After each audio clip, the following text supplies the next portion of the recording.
এটা input input থেকে এটা ফিল্টারিং করে এদিকে আছে। তারপর মেন ট্যাঙ্কি থেকে এই যেটা পাম্প আছে না, এটা দিয়ে সোজা ওই পাহাড়ে চলে যাবে ওই ট্যাঙ্কি। ওই জুন করে দিয়েছিলাম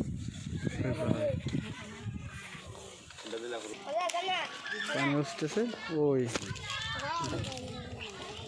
ও দেখি প্রায় 180 ফুট। আরেকটা এখানে তো শুন তো এদিকে এখানে একটা দেখো এই সোলারটা এটা প্যানেল প্রায় 1550 ওয়াট।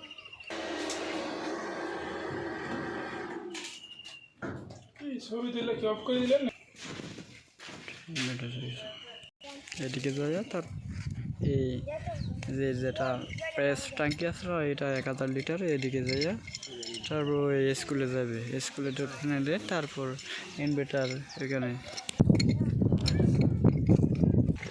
এটা একটা পাম্প, এই পাম্পের দিকে ওইটাকে ওই পাহাড়ে যাবে, ওই ট্যাঙ্কি আছে না, ওই জুন করে দেখা দিচ্ছি ওই পাহাড়ে যাবে।